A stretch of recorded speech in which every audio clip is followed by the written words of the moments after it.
Sumber air merupakan hal yang sangat vital dalam kegiatan perikanan.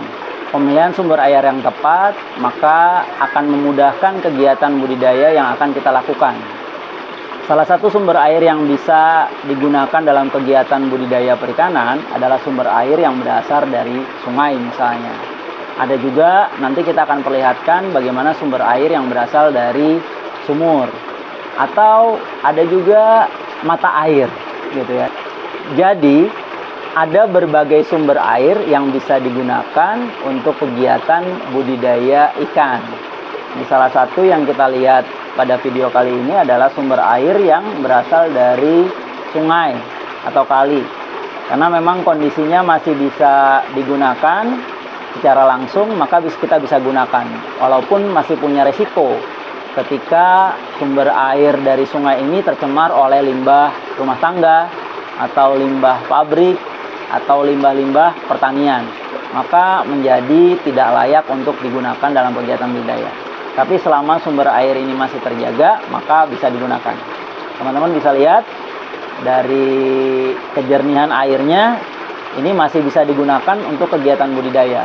Walaupun secara kimiawi, maka tentu kita harus cek lab apakah ada pestisida misalnya, atau ada sumber-sumber limbah dari rumah tangga berupa deterjen ataupun yang lainnya.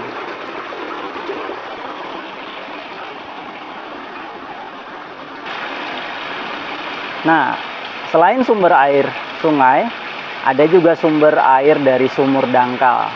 Sumur yang kedalamannya kurang lebih hanya 2-3 meter saja, ya, terutama di daerah-daerah yang memang dia daerah resapan air.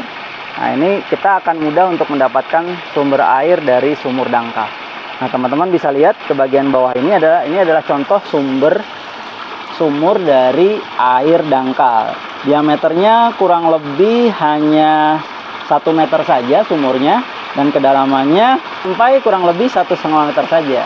Artinya tidak terlalu dalam untuk mendapatkan sumber air. Biasanya daerah-daerah yang mendapatkan ini adalah daerah yang memang merupakan daerah resapan air. Sehingga tidak perlu kita menggunakan sumber bor, tapi kita hanya menggali sampai sumber air itu terlihat. Tapi memang biasanya kapasitasnya tidak terlalu besar. Berbeda sama sumber air yang berasal dari mata air, satu lagi sumber air yang berasal dari sungai. Itu kapasitas volume airnya pasti jauh lebih besar dibandingkan sumur air yang kolam dangkal ini. Biasanya kita gunakan untuk keperluan emergensi saja, bukan sebagai sumber utama. Atau kalaupun sebagai sumber utama, biasanya kita gunakan volume wadah yang dia tidak terlalu banyak menggunakan air seperti akuarium.